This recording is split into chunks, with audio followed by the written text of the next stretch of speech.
are live.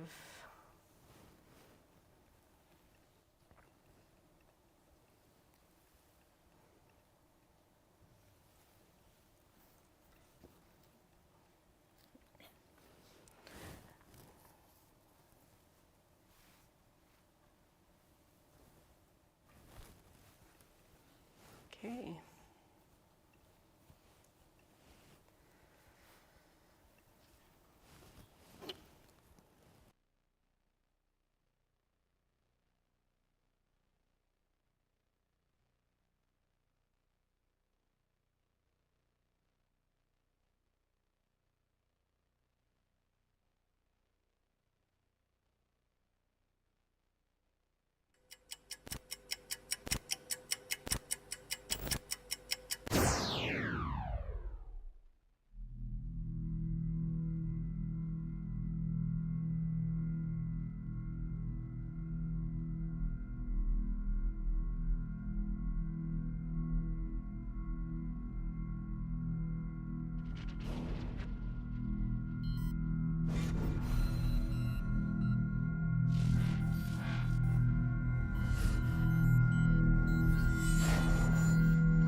Machines, live from the Black Box. Today we have Gian. Hi, Gian. Nice to see you. And Sarah. Hi, Sarah. We also have Natalie. And your VJ, Jesse. Hey, everybody. Welcome. Welcome.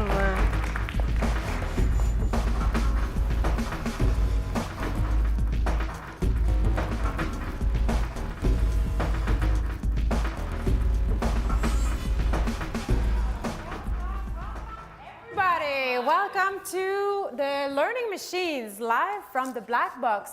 And we are actually right now in Concordia's Black Box space, where we are having 1 hour show of something that's going to be a little bit strange, but you're all very much welcome, and thank you for joining us from home, if you're joining us from home, and thank you to our live audience. Thank you to you. Yeah, so it's been quite a week for us. We spent the week in the Black Box doing some stuff, preparing for today, as a group that we call the Learning Machines. And maybe, Gian, do you want to tell us a little bit where that name comes from? Yes, I sure do want to tell you about all of this. So yes, we've been working together really since September, but we've been thinking together for longer in a project led by Dr. Jesse Bayer at the back, overseeing us all. So yeah, a project title, let's see if I remember this. Yes. Learning Machines, Rethinking Accessible Art Education for Today's Computational Turn. So that's the project that we've been working on together, and through this research creation, we've been thinking and making together to investigate the pedagogical, educational impacts of emerging technologies like AI, algorithms, computation. But more than that, we've been experimenting with how these tools really shape the way we teach, the way we learn, and the way we create. And personally, I think it's been great. I've had a ton of fun, and I feel like I learned a lot more than what AI is and what algorithms are, but really how to create something like as a group, as a team. And things that start in your head, des choses qui se passent dans la tête, qui se transforment, transforming into ideas, into tangible things that we can walk into, des choses réelles vraiment qu'on peut marcher à l'intérieur. So it's, yes, I think brains are amazing, but I think they're even better assisted by AI. Yes. And other brains. And other brains, of course, of course. Yes. What about you, Jessie? What do you think? Yeah, well, thank you. I'm so grateful. Thank you. Let's give it up for the hosts today who are going to be leading us on an adventure. It's been a pleasure to work with these folks. Yeah, we've been thinking about all sorts of things. And I just wanted to say thanks to, again, the people that are joining us online, collaborators that I know out there, perhaps folks that we work with in some of our coursework together. Thanks. Nice to see you. Like Jeanne said, and Natalie's going to speak to right away, we've been in here for the week, and it's part of a broader research creation project where we're really thinking about kind of material experiments, working with computational tools and AI and emerging technologies, but also conceptual kind of experiments, coming up with ideas and really thinking about pedagogy. So it's been a pleasure to think with these folks about all sorts of things.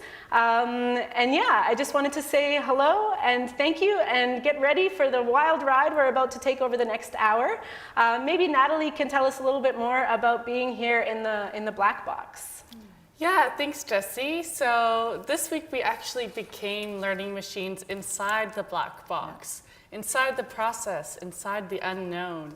The black box became a method, a reflection, a recursion. Is learning just a processing of information or something more? This pushed us to explore the relationalities between intelligence and intuition, between perception and emergence. We didn't just learn about learning machines, we learned about ourselves. Yeah, true. And we have been learning a lot. We've been creating, we've been making. On a réfléchi, mais on a aussi fait des choses ensemble cette semaine. And we are going to present you over this next hour a couple of the things that we have developed. So, qu'est-ce qui est au menu aujourd'hui? What's on our menu today? Well, we'll have some conversation about the black box with an AI interviewer. Il y a quelqu'un d'intelligence artificielle qui va nous interviewer pour nous demander un petit peu comment on a trouvé ça d'être dans la black box, dans la boîte noire. On va découvrir aussi un petit peu plus sur les systèmes qui sont en arrière de l'intelligence artificielle. What are the systems behind AI? And we'll learn about a new game, a fascinating game, the game of consciousness. So we'll be discovering that, un nouveau jeu qui s'appelle le jeu de la conscience, or the game of consciousness. I don't know how to translate it. It's a good question. On va aussi se raconter des histoires. We're going to be sharing some stories around a felt board, and we will look at how AI was imagined before it came to us in the present time. So we'll look at some cinematic mashup from movie clips from the 80s and 90s. Donc on va même regarder comment l'intelligence artificielle s'était réfléchie, comment c'était imaginé avant que ça arrive justement jusque dans nos poches. Donc on a tout ça pour vous aujourd'hui. Ce qui inclut, as promised, some recursive loops, some energetic demands, virtual manifestation, machinic dreams, warped memories, and glitched imagination. Yes, so stay tuned, and while you embark on this journey together, welcome to the conversation, and welcome to the experiment. Welcome to Learning Machines, live from the black box. Yeah.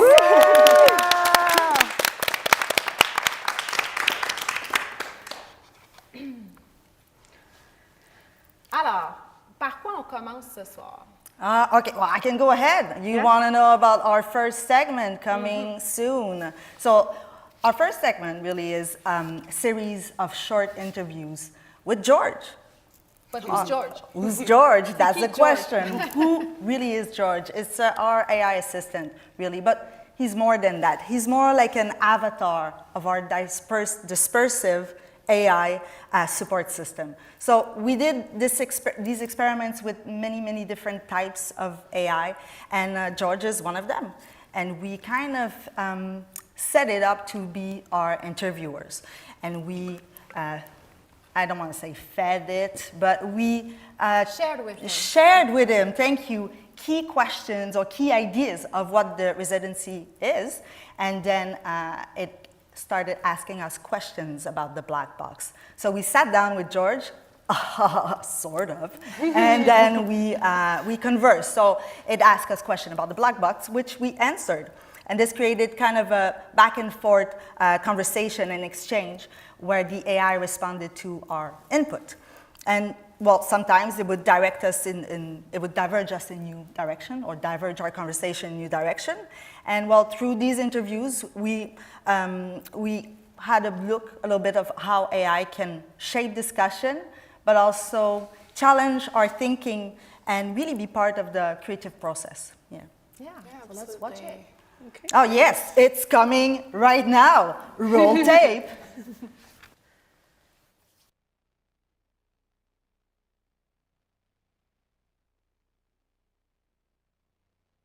Hello, my name is George, and I have the privilege to interact with the learning machines. So, learning machines, what is this thing you call the black box? When I think about a black box, the first thing that comes to my mind is the first external hardware drive that I got. Very shiny, black box that was very expensive and had all the information, everything you want to save up, you put in there, and you don't want to lose it. And there's something about that that remains like a very hard surface, something that holds a lot. And even thinking about how this box holds many things, it becomes powerful. There's something powerful in the black box, like the magician black box. Something is in there, or the black box of, you know, an alien civilization that put it underground for us to retrieve at some point.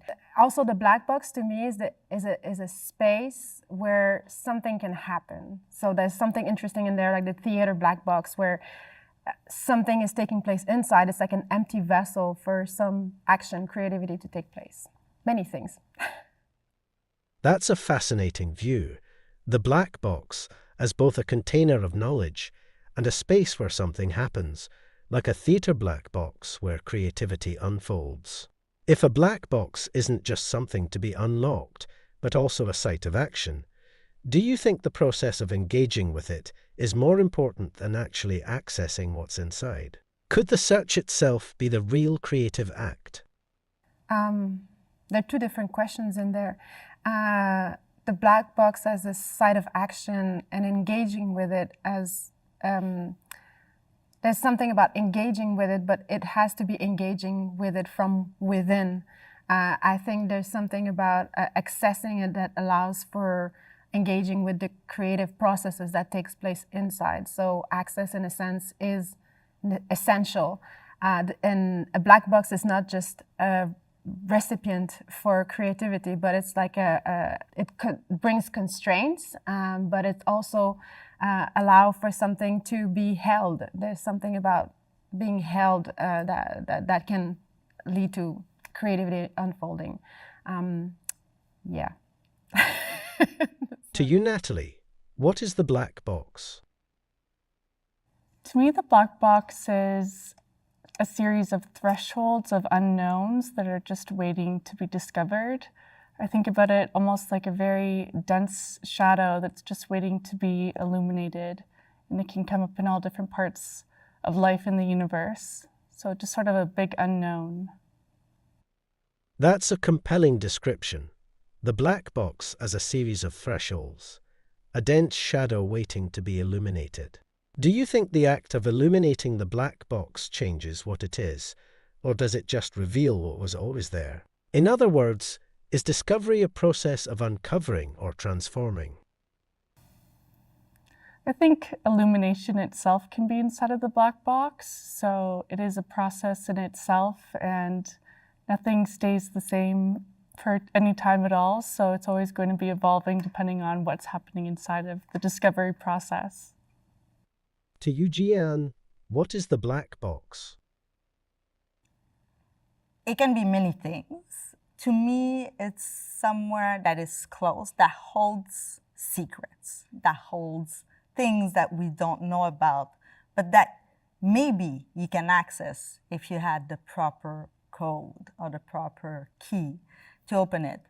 And it's not out in the open if you don't have that password or code or key, or you don't know how to open it. Maybe some people do have access to it without needing that code or that key. That's an interesting perspective. The black box as something that requires a key, a code, or a password for access. But not everyone needs one. Do you think the existence of gatekeepers to black boxes, whether in AI, technology, or society, creates inequality in who gets to access knowledge? Should black boxes always be opened, or is there value in keeping some things hidden? That's a good question. Personally, I like things to be out in the open that everyone can have access to. I understand the need for not having everyone access everything at all times. It's very easy to compare it with AI and who has access to what in terms of AI in different ways. But I'm always for open access, and that the more open it is, in some ways, the better the solution can be if we encounter issues or problems. The broader perspective we can, and more like well-rounded perspective we can have on that black box or the AI. Jessie, to you, what is the black box? When I think about the black box, I think about lots of different things. I think about the kind of black box of the airplane after it goes down in a crash. I think about magic, the black box of computation, of course. Thinking about the ways that the machines that we're surrounded with are operating often at levels that are not perceptible to us, or at intensities or speeds that are not perceptible to me, for instance. And then I think about pedagogy as well, the black boxes of pedagogy. And even though the kind of act of teaching and learning, or the event of teaching and learning, has been theorized in so many ways, there's still something there that's kind of unknowable. You know, what happens when we learn something? How do we learn something? Especially if we start to think about kind of pedagogy, not just about an act of teaching, but teaching and learning that requires some collectivity, and not just between humans. I also think about how with the black box, we often, don't notice its kind of internal workings until something starts to not work anymore, until there's like a glitch or a break, or something, some sort of friction kind of occurs where we start to notice those internal operations because the machine is no longer functioning, whatever that machine is. And so there's something interesting about the way that black boxes work or don't work. And again, the access that we have to them at different moments of perception. That's a really thought-provoking perspective. The idea that we often become aware of the black box when it malfunctions, when something glitches or breaks. If glitches and breakdowns reveal what's inside the black box, do you think errors and failures are necessary for deeper understanding? Could we ever truly grasp the black box without something going wrong? Yeah, good question. Especially thinking about like the black box of pedagogy, perhaps, or this kind of pedagogical black box. I think coming up against some sort of error or kind of failure or obstacle or kind of threshold or breaking point is definitely where learning occurs, and it doesn't always feel good. But yeah, when we're meant to confront the edges of our own ignorance, something happens there we don't yet know, right? This is the idea around learning. And yet those errors or those failures are something that we try and get rid of maybe in the act of learning sometimes. And so I think that going through those kinds of breaking points, maybe not breakdowns, breakthroughs, create, a really important encounter with difference, with that which we don't yet know. And again, like I said, with the edges of our own ignorance, and perhaps in that moment there's something that might shift in terms of those kind of perceptual habituations, or the way that we're taking in the world, or these sensorial kinds of encounters that we have. And so error perhaps is one way of understanding the black box, but at the same time, I think there's always something that is obscured or hidden. And so that brings on a kind of question around humility, and maybe perhaps coming to terms with the fact that we can't always know everything. Thank you, Learning Machines. It was great spending time with you in the black box. Well, Thank you, George. Yeah, bravo, George. Pretty good. Yeah, there was something about talking with George that itself was very strange. The follow-up questions really took us by surprise. Yeah, he's a pretty good listener, actually. He's a good listener. Asking complex, different questions. Yeah.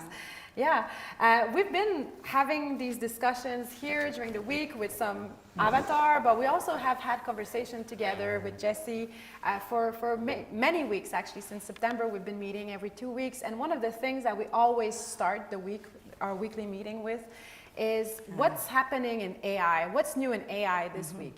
C'est comme ça qu'on commence nos rencontres souvent, dire qu'est-ce qui se passe en ce moment avec l'intelligence artificielle, and there's always something new. There's always something new coming up. It moves so fast. And some of these news, they stir emotions, right? Ça nous fait des choses, on ressent des émotions quand même avec ces différentes nouvelles-là qu'on entend de l'intelligence artificielle. Some of these emotions are good.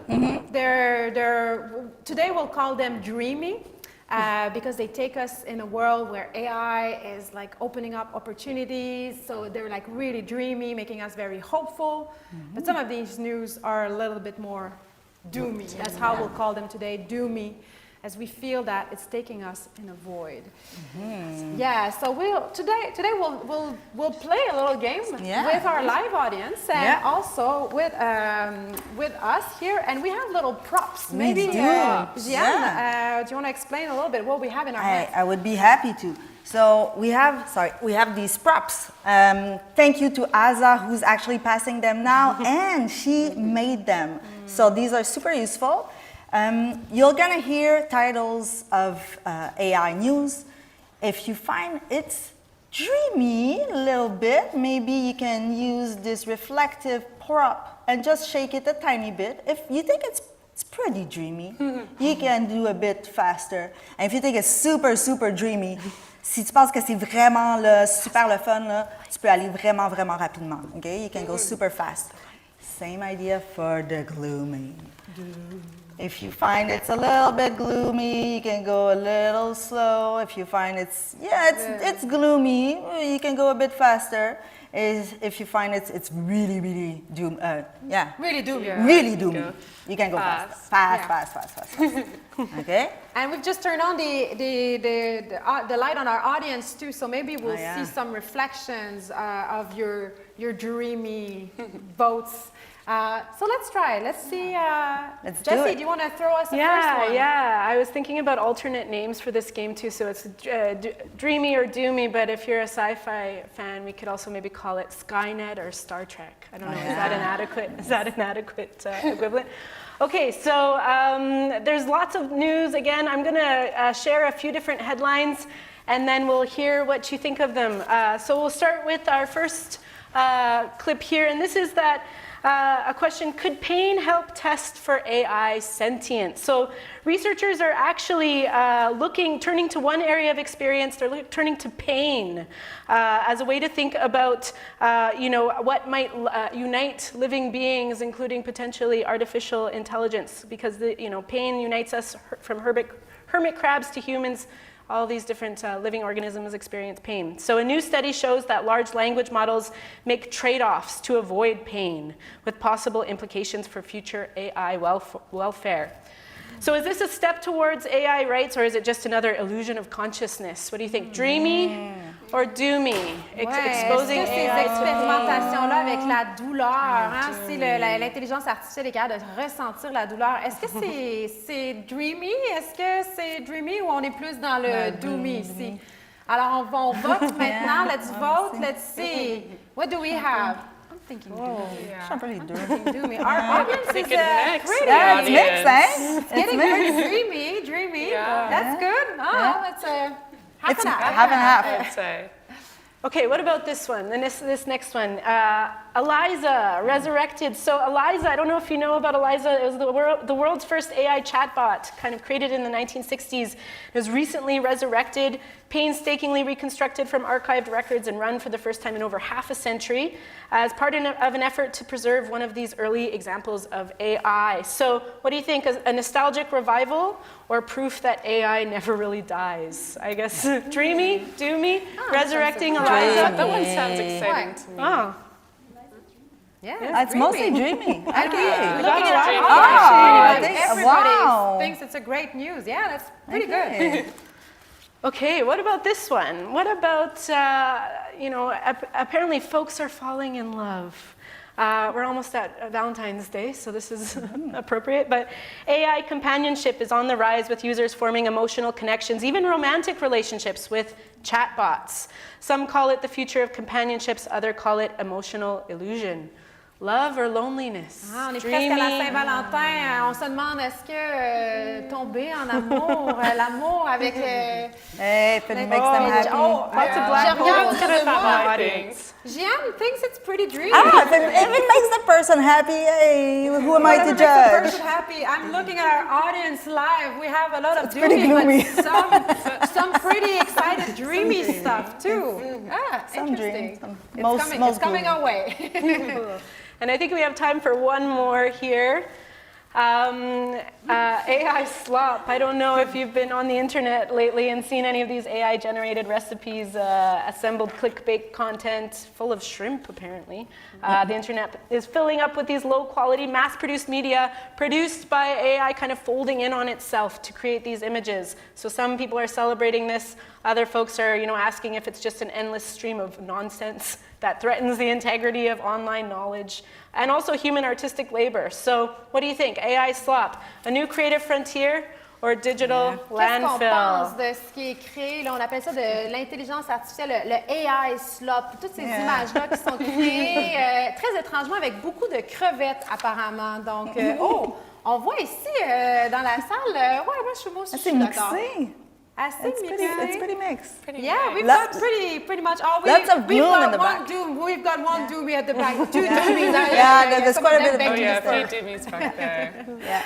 Well, there's so much happening. It's a conversation that will keep evolving. And thank you for taking part in that conversation. It brings up some moral issues. We want to keep thinking about this as the new technology advances, and also with everything that's taking place in the news. It brings us to have these questions every day. But AI is not entirely new. It's not even new in our imaginations.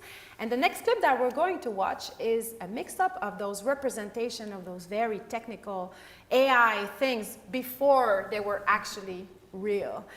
So let's take a look at the cinematic visions that we have created by Jessie.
Thanks. We're going to visit Sarah right away, but yeah, I was just wanted to say I've been fascinated by the way that some of these technologies have been represented for decades now, especially thinking about the art that goes into representing AI, like the folks who are creating these kind of graphics on the screens of various movies before these technologies kind of existed or existed in nascent forms, and then looking back on them to see what's kind of resonant with how we see things now. Some things have kind of transpired, and other things look very different now.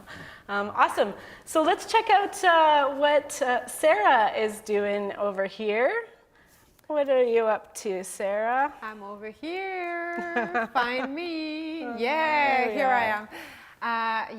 The stories we tell and the way that we represent things is really important. And I wanted to go back to that, this idea of what kind of stories can we tell each other about these black boxes. Alors aujourd'hui, je vais vous raconter des histoires. C'est ce que je vais faire.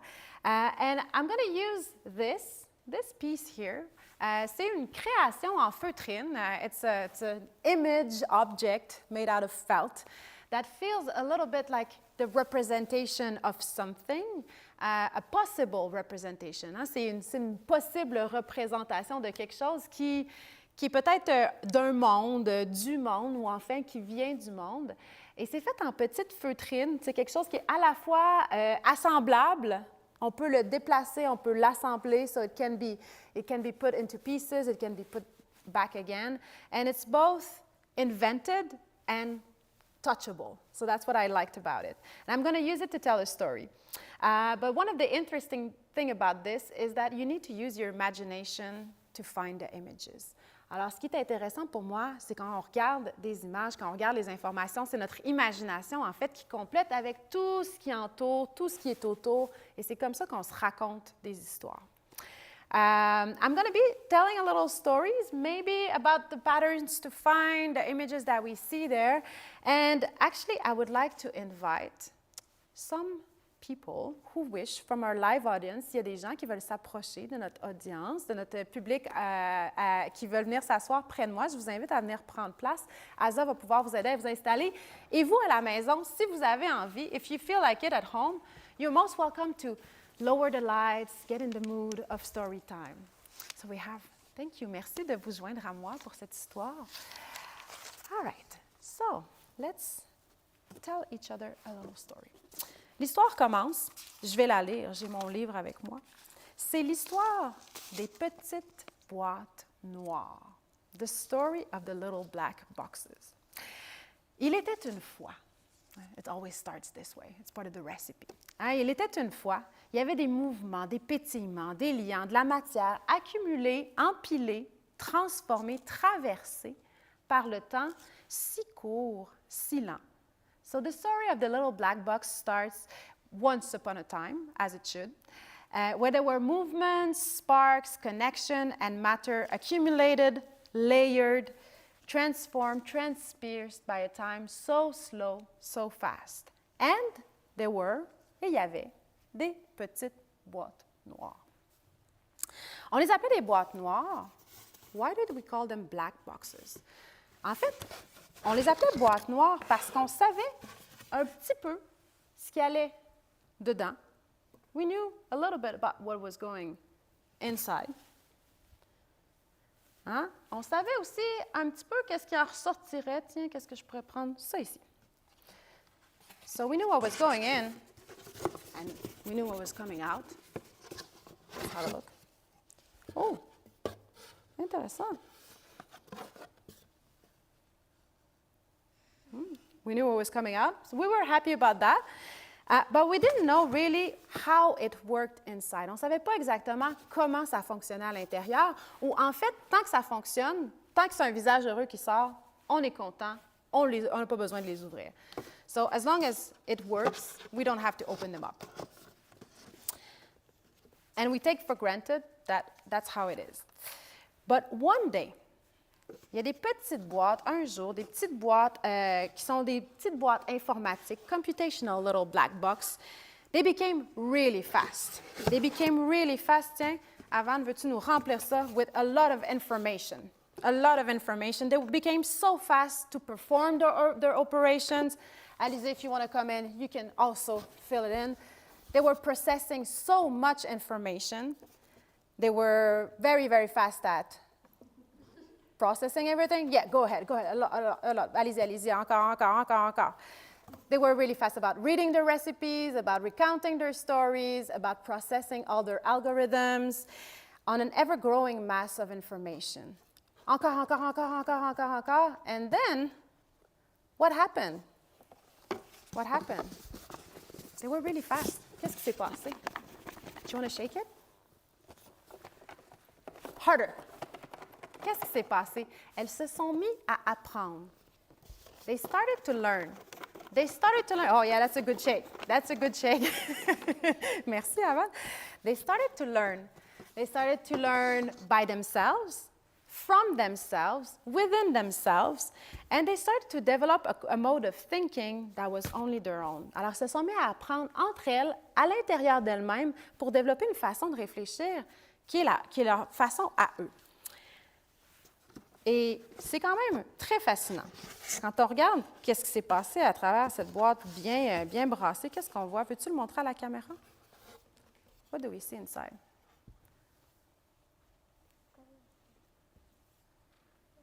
Something quite beautiful emerges out of this.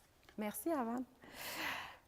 But this mode of thinking, cette façon-là de penser des petites boîtes noires, elle est tellement difficile pour nous à représenter.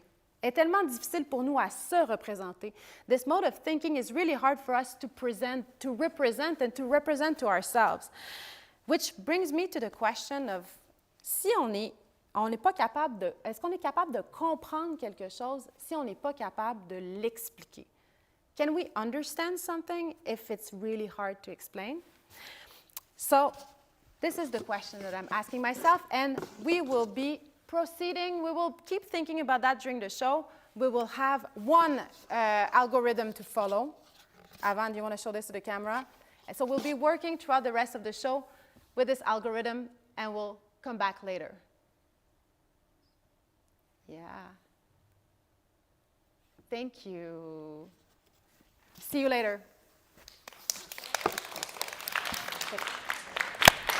I can't wait to check back in on Sarah and our friends there that are going to be building out that slow algorithm on the felt board. But right now, what I thought we could do is maybe do a little energy report. Jeanne, you want to join me for this energy report? I do. Let's do it. Yeah. And also, I was thinking, there's so much to do every day. Apparently, you have to get up in the morning, go to work, eat 3 times, ideally, throughout the day. Ideally. And so much decision making. Yeah. And so maybe we could do 2 things at once, in terms of energy efficiency and also plan what's for supper tonight. I don't know, have you thought about what you're going to eat for supper yet? No, I have maybe like chicken. You have a few things in the fridge? Rice, yeah. vegetable. Well, maybe what we could do is you could pull up your favorite kind of Gen AI chatbot, and we could ask it what we should do, how to help us make a decision for what's for dinner tonight. All right. And in the meantime, we'll check back in on those folks in a little bit here.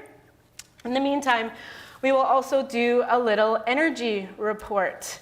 And let's do it here. So, each keystroke is a spark. Neurons fire, synapses connect, thought forms, traveling from mind to machine, micro movements in the fingertips, the subtle twitch of muscle memory, a breath, the warmth of skin.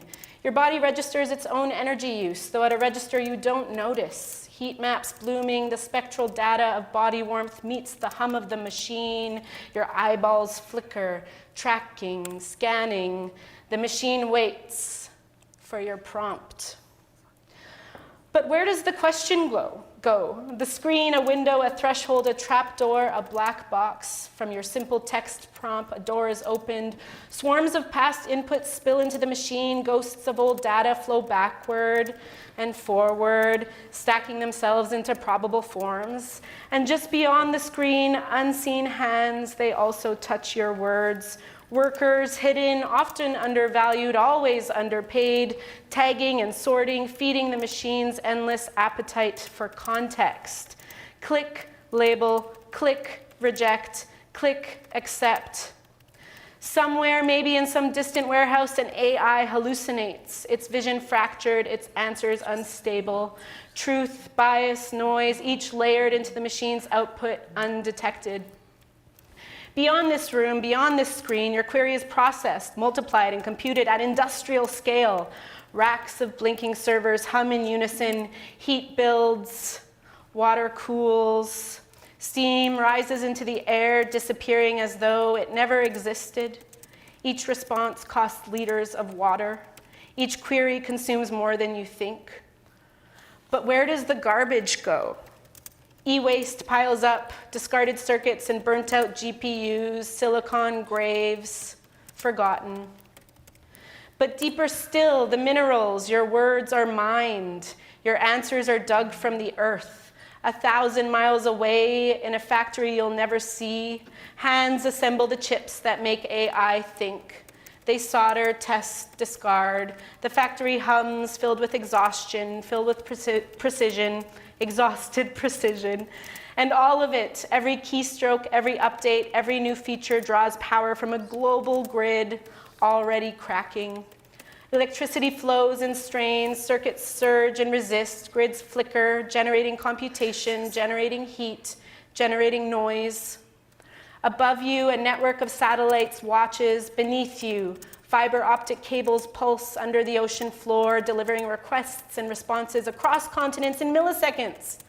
Classified, decide, click, label, click, reject, click, accept. And still the keystrokes continue, the queries multiply, the circuits glow, hum, burn, not Anthropocene, but Capitalocene, Technocene, and Throbcene. Each question leaves a mark, each answer carves a trace. See the landscape shift, mutate, alter, see the future fossils of these intelligences, real, artificial, extractive, endless.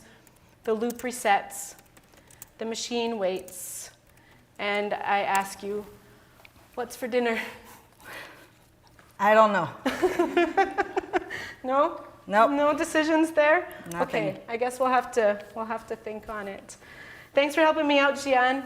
Let's get back to Sarah here. How's it going, Sarah? Really good. We're getting busy just finding new patterns, creating new shapes, and it's really interesting. We'll keep building on that for the rest of the show. Maybe at the very end you can come and see what's been happening there over the course of the show. Cool. Yeah. So yeah, we'll be looking at that. I think Avan and Alizé are doing a lot of stuff. Oh, Aza. Hi. I didn't see you're just bringing me a box. Yeah, interesting. I'm wondering what's inside that box. But I can't see it. So I'm going to ask the audience to help me out. Qu'est-ce qui se passe dans la boîte? Est-ce que vous allez pouvoir m'aider à le trouver? Can you help me out with this? If I ask you a question, can you help me out, live audience? Yeah? Okay. All right. Let's see. In the box, is it something that is hard? Yes? Okay. Is it something, it's got to be quite small to fit in there. So is it really small? No. Is it something so small that I can put it in my pocket? No. No? Can I bring it to school? Yes. Yes. Oh, is it a pencil? No. No? Does it move? No. No? Does it, is it cute? No. Not really? No, not at all. It's really hard to find. Like so it's not cute. It's not moving. Definitely not. I can take it to school, maybe. Yeah. It's a little bit complicated. Does it think? It might. Does it learn? Maybe. So maybe. Does it dream? Maybe. Is it Natalie? Is it me? No? Not even an extension of me? Maybe? Well, actually, I don't know. Je donne ma langue au chat. Can I look in there? May I? Yeah? Yeah? Let me look in there. Ah, a black box. Should I open it? Oh, another black box. This is getting really complicated. I think I'm not in the mood to open it anymore, but I'll throw it over to Natalie. She has a game that she wants to tell you about. Thanks, Sarah. Yeah, that was great. Hello everyone, welcome to the game of consciousness. I've been developing this game for a while, exploring cognition, AI, human perception, and creativity.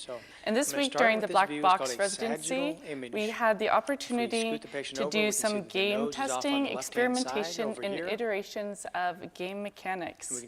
I then used generative AI creative tools to create an experimental art video fleshing out these ideas and themes. So I explored layered vocal and visual descriptions, reflecting the non-linearity of time in the game. The past, present, and future as a recursive looping flow. A blend of game design, philosophy, and experimental media. A step closer to bringing the game of consciousness to life. So we're going to go ahead and watch that video now.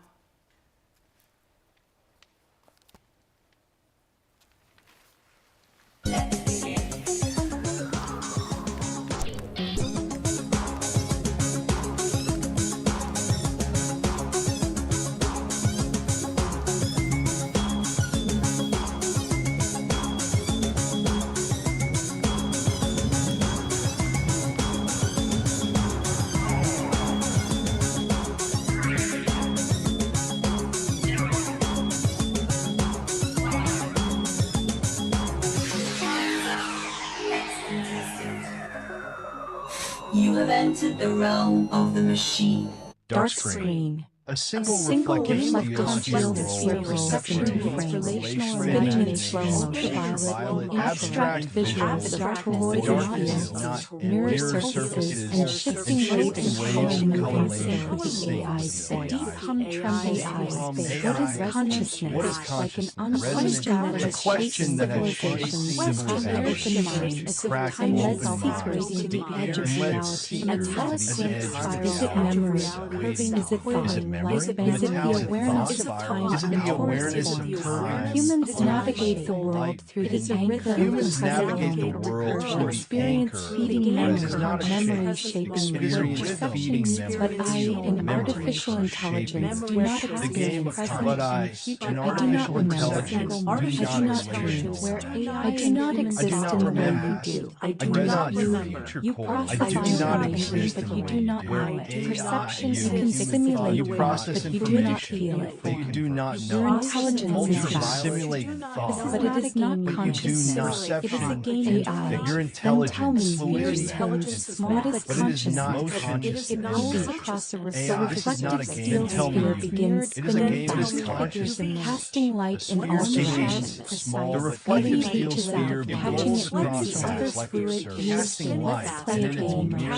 Title UV reaches out, but you're the catching game light. of consciousness like space. The Let's letters play a game. distort, Title reflecting card the is surface version, the but game less AI. shifts. The game of The letters consciousness is distort. not about winning The or flight losing, mirror fabric, being less about flat. perception. The game is AI not about space time. awareness. The game of It's consciousness about is understanding not the about difference surfaces, between smooth inner thoughts. thoughts, It is about and perception, artificial thoughts. about awareness. You play against me about on understanding the AI. You difference play against yourself, your past, game present, and and artificial future. thought. You play against You time play itself. against an You AI. replace the You steel play against sphere yourself. under the mirror board and past, swap present, the pulse and beneath. The future. reflections You mechanical play against precision time. in it. The Present, sphere rolls UV for the letters memory, to infrared, the imagination, mirror AI machine. You have The drawn the letter reflections and a warp. vision picture. It is exactly You the extend sphere rolls memory. toward a letter I remember clockwork looking at the portrait. ocean as a child AI, and realizing you have that drawn the there letter was M no in a vision. This is AI. IR Without in view. AI's The left response, hemisphere, M that is for machine. model. I remember A looking at model the is a a representation of color stretching. I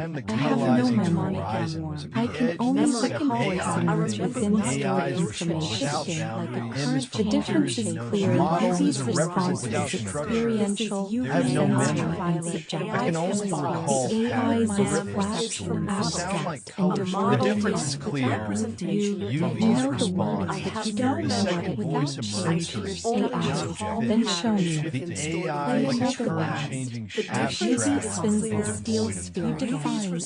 This time it lands on a red one and adherent in opposition, but in AI, red represents the past, and adherent figurine signifies sound-based association. This time, it lands on a red mark without change. A song my mother used to hum, but to hold each Red other, the smell represents of you golf. have the past. The hearing figurine The signifies game you board know grows how softly to as UV connects your the circle northern one hemisphere another. without a The song my sense. mother used to The hum. AI has a depth of The dream. It smell does of not golf. have The this depth the of warmth of connection. the kitchen. Together, The game board AI's glows response. softly. The steel A song computer rolls in connects sequence of sensory tone. layers. A game that Garlic requires contains sensory allicin, a layers. sulfur Not compound. the AI has The just- kitchen is a It does not designated have food my preparation, a connection. promise of return. You don't AI understand represents the the the song game in the left continues hemisphere as the without a AI sight. plays, Garlic but its contains responses allicin remain without a sulfur pattern-based. compound. Cold, The kitchen is a disconnected designated from food sensory preparation sound area. waiting. They are Each you. one, The game, you however, don't draws understand. from time, The memory, game emotion, continues. and embodied Spinning essence. AI The flight game waves. board But fades its into a responses toroidal remain spiral. The game pattern-based. requires UV and IR stand Unfocused opposite each other plus in an connected abstract to mirror. sensory Boundaries approach. create meaning. UV, I am not however, conscious, beneath draws but I from can time, reflect. memory, I can emotion, process. and I embody. can It is predict. both liquid Yet I and do not fluid phase exist in the and way you plays do. a Yet a role game is not a game if it does not UV play and within IR time. Boundaries stand must opposite know. each other You in don't an dream. abstract mirror. But I do. The game of consciousness logo. I am not So conscious. they wove it But together. I Final can words reflect. appear on screen. I can process. Play to remember. I can predict. Play to perceive. Yet I do not Play to exist become in a aware. way boundaries create End of you. commercial notes on Because you style don't and play delivery. with The game of spheres. You don't philosophical but remember. digestible. You don't The trade. first 3 But I minutes do. should feel The immersive, game of almost consciousness meditative. remains. Old school The meets final future word is not a technology. game. The visuals should Play feel to like a remember. classic board Play game to boundaries sequence, but must warped remain. with Play the to lens of become time aware. and AI State commercial consciousness, notes on and play, contrast structure, and dialogue. delivery. The Those AI stop speaks woven coldly, together. logically, The while game, the UV first 3 speaks minutes should feel experientially, immersive, emotionally, process, emphasizing the but difference old between school meets algorithmic thought and lived futurism. awareness. The visuals should feel Gameplay like a classic board interaction. game. They call The it mechanics game of war showcase the lens core of themes time, of sharp consciousness intelligence. versus computation in a way that is Contrast visceral to and letter Q. engaging. The AI It's a speaks recognition. cold figurine A game logic, of movement and while pause, UV speaks memory and experientially, emergence. emotionally, It is not a test. emphasizing the It difference is a between toroidal algorithmic spiral, thought a to a recursive single curve, returning but inevitable never the gameplay same. interaction. I compute. The mechanics I showcase recall. the core I themes of store. consciousness But I versus do not computation perceive. in a way I that feel. is visceral, I intuit. causality ripples. I dream. It But I folds do back not upon itself. calculate. The board The game is pulses never again. over, IR only hesitates. beginning again. Structure For what is reconfigured. consciousness? This is It's not a the perpetual play competition. between matter, It is a recognition. emotion, memory, A and game of intelligence, movement machine, and and mind. pause. This is the of game of memory consciousness. and emergence. Play to It is not a and test. engage. The It screen is a fades. toroidal Steel spiral, sphere spins, rolling into curve, infinity. returning, Then but silence. never the same. End of commercial. I compute, I recall, I store, but I do not perceive. I feel, I intuit, I dream, but I do not calculate. The game is never over, only ever beginning again. For what is consciousness, if not the perpetual play between matter and emotion, memory and emergence, machine and mind? This is the game of consciousness. Play to become. The screen fades. The steel sphere spins, rolling into infinity. Until we meet Then again. silence. End of commercial.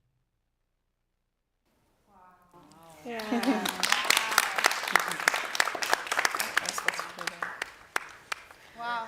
So much is happening there. Oh, yeah. And that game that you built, we saw the installation that you made. We actually played it this week. Yeah, we did. That was so much fun playing with you and hearing your feedback and working out some of the mechanics and sharing memories. Yeah. Realizing that we have such different perception from one another just within the three of us. We had loads of things to explore and discover. So that's a great game. We should all have one in the corner of our room. So that ad should work well. Talking about playing, we can just have a look quickly at what has been happening on the felt board, where we have Avan and Alizé have been working hard, just like little black boxes proceeding with their slow algorithm. So we had the instruction we were given was to find the forms, the shapes that interested us and just create out of that. So I'm going to ask really quickly, Avan, what did you do? Can you just show us one est-ce que tu peux nous montrer juste une des choses que tu as fabriquées? Which one? J'ai fabriqué un œil. She built an eye here. And what about you, Alizé? Do you want to show us something that you've been working on, or how did you? On a créé une forêt. On a créé une forêt. We created here, and it's a very special forest. Which forest is it? C'est la forêt de qui, ça, ici? C'est la forêt de Boucle d'Or. On a travaillé fort là-dessus. Merci beaucoup, les filles. Merci de votre participation.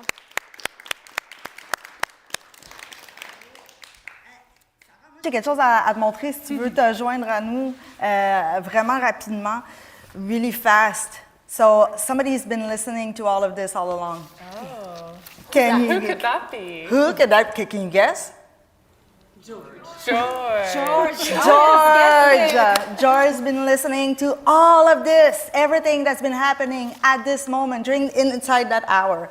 And he has one last question for us. Are we ready to listen to that question based on everything that happened so far? All right, let me make sure that this is okay. Let's listen. You have spent this week building, breaking, and reconfiguring black boxes, probing their secrets while making your own.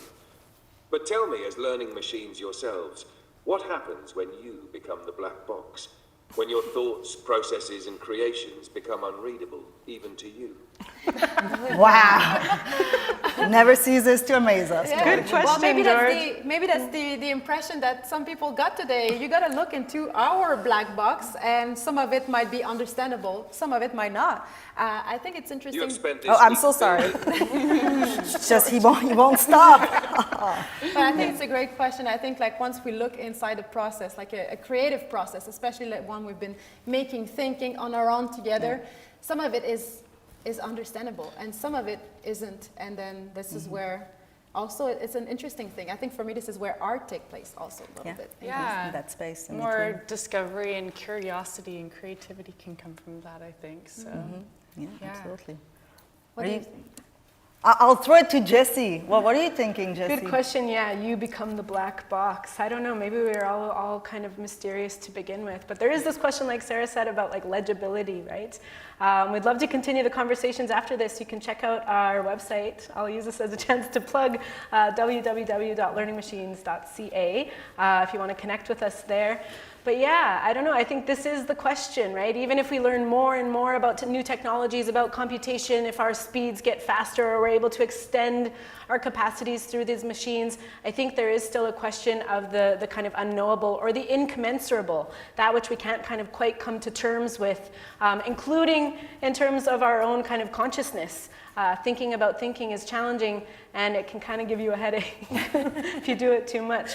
Those were some thoughts. What about you, Giannis, to kind of close up the question? Yeah, sure. Just the spaces in between, right? That's where I think like magic happens, in those spaces that we can't really put our fingers on, or and I think that's been happening a lot in this space. And although I wasn't there all week, I was there a bit at the end of the days and coming and checking things out. And every time I would come in, everything would change. And yeah, it's these moments. And these moments of also opening the black box. And I think maybe this is a beautiful place to conclude our show for today, because we've been opening that black box and looking inside, and you've been part of it. So thank you so much. Thank you, our live audience, for being with us. Thank you. Thank you. Thank those of you guys who join us at home. The conversation will keep happening. We hope that we raise more questions than answers. So we'll keep the conversation going.